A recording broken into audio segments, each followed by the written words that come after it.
కొన్ని ఉదాహరణ జీవితాల తర్వాత మీరు కట్ చేసుకోవచ్చు. అప్పుడు డాలరు 14 రూపాయలు ఉంది. ఒకే రోజు పివి నరసింహారావు గారు ఇలా అందరినీ అడ్రస్ చేస్తా ఇదంతా సమకాలీన రాజకీయంగా మీకు చిన్నపిల్లలు తెలదాలి మాకంతా అంత ఇస్తారు. 14 నుంచి ఒక రోజు మాట్లాడి డాలర్ 18 తగ్గించారు. దేని రెడ్డి చేస్తారంటే 4 రోజుల్లో 18 నుంచి 25 రూపాయలు తగ్గించేసారు. అది ఏంటో అర్థం కాని పరిస్థితిలో కొంచెం చేసి కొంచెం తెలిసి ఉన్నారు. అప్పుడు వాళ్ళ మిల్లు కట్టబోతున్నారు. కొంతమంది ఈ పెంచడం వల్ల గుంటూరులో టొబాకో వ్యాపారస్తులు బేకరీలో కొట్టించుకోలేకపోయారు. బంగారం కూడా విపరీతంగా లాభం పొందారు. ఏమిటి అంటే నిదానంగా దాని వ్యవసాయం ఇతర దేశాల నుంచి పెట్టుబడులన్నీ మన దేశానికి తీసుకొచ్చారు. ఆ ఫారిన్ ఎక్స్చేంజ్ నుంచి తెప్పించి బంగారం తీసుకురావడమే కాకుండా కొన్ని లక్షల కోట్ల రూపాయల వర్షం వచ్చేసి బయటపడింది. అక్కడి నుంచి మొదలయ్యింది భారతదేశంలో పారిశ్రామిక ఊపందుకోవడం. అలా తర్వాత కాలేజీలు రావటం, ఊపందుకోవటం ఇవన్నీ అదే టైంలో. అందుకనే పార్టీలకు అతీతంగా అయ్యా మన ముఖ్యమంత్రి చంద్రబాబు నాయుడు గారు కూడా నా 95 తర్వాత వచ్చారు. ఆ సంస్కారంలో చివరి భాగంలో ఉన్నాడు. ఆయన చాలా ఇష్టపడేవాడు.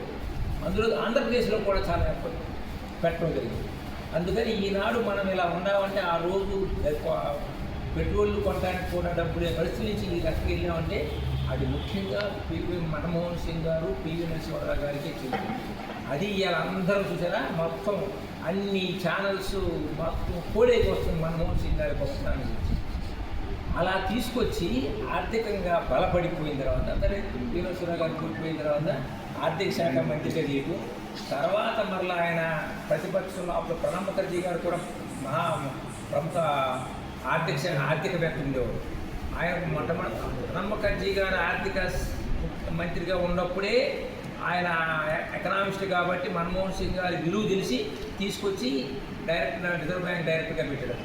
ఆ తర్వాత పివి నరసింహారావు గారు పెంచిన తర్వాత రాజ్యసభలో ప్రతిపక్ష నేతగా ఉండి 2004లో ఆయన ప్రధానమంత్రి అయ్యారు. ఇక ప్రధానమంత్రిగా ఆయన చేసినట్లు మరి పార్టీగా అట్లా ఏమాత్రం ఆయన ఒంటికి ఆయన పేరు మీద ఒక్క అవినీతి కూడా లేదు. 4 పాయింట్లు చెప్తాను. ఇప్పుడు ప్రధానమంత్రి మోడీ గారు విలేకరుల సమావేశం అంటే భయపడి వెళ్ళిపోతాడు. ఒకసారి మాట్లాడిన సందర్భాలు చాలా తక్కువ.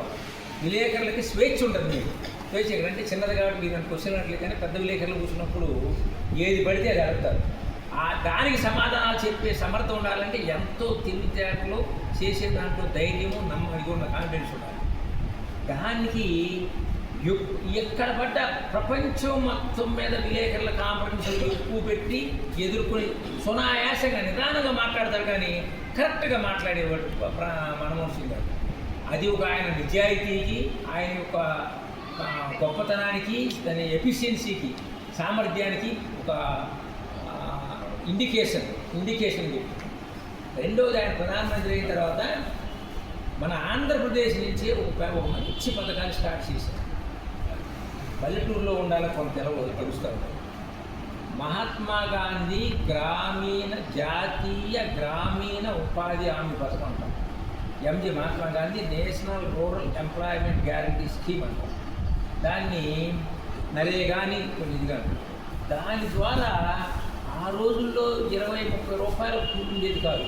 ఇక్కడ పల్లెటూరులో వ్యవసాయ కూలీకి కానీ బయట దానప్పుడు 6 గంటలు పనిచేస్తే 80 రూపాయలు పెట్టారు. అది మొదలుపెట్టింది మన ఆంధ్రప్రదేశ్లో అనంతపూర్ జిల్లా సింగనమల నియోజకవర్గంలో. ఆ రోజుల్లో అనంతపూర్ జిల్లాలో ఇప్పుడు కూడా మన రాష్ట్రంలో దేశంలో తక్కువ వర్షపాతం ఉన్న జిల్లాలో అనంతపూర్ జిల్లా. అది మిగతా వాళ్ళు కూడా తెలుస్తుంది. మీరు అంత కాబట్టి వేరే కట్ చేసుకోండి, ఎక్కువ ఉన్నారు కొంత తెలుస్తుంది. అలా అనంతపూర్ జిల్లాలో అప్పుడు ముందు ఎలక్షన్స్ 2004 సోనియా గాంధీ గారి నుంచి ఇది చాలా వెనకబడి ఉందని తెలుసుకుని అధికారంలోకి వచ్చినది అక్కడ స్టార్ట్ చేశారు మన అనంతపూర్ జిల్లా. అక్కడ అది తెలియజనాథం నియోజకవర్గం.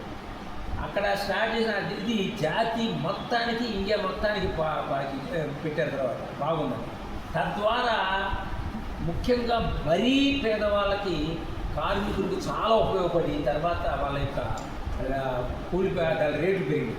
అదొకటి రూరల్ నరేగా నెంబర్ 1. నెంబర్ 2 ఇంకోటి ఏంటంటే ప్రజాస్వామ్యాన్ని కాంగ్రెస్ పార్టీ ఎలా నమ్ముతుందో అనే దానికి ఒక ఉదాహరణ రైట్ టు ఇన్ఫర్మేషన్ యాక్ట్. గవర్నమెంట్లో ఏ పని చేసినా కానీ అది అందరికీ తెలవాలి, బాధ్యులు అని చెప్పేసి రైట్ టు ఇన్ఫర్మేషన్ యాక్ట్ కింద తీసుకొచ్చి తద్వారా ప్రతి మండలంలో మీరు వెళ్ళి చూడండి, మండలం ఆఫీసు, మున్సిపాలిటీ ఆఫీసులో చూడండి, జిల్లా కలెక్టరేట్లో చూడండి, ఇదిగో ఇన్ఫర్మేషన్ అధికారి అని చెప్పేసి పేరు ఉంటుంది అక్కడ.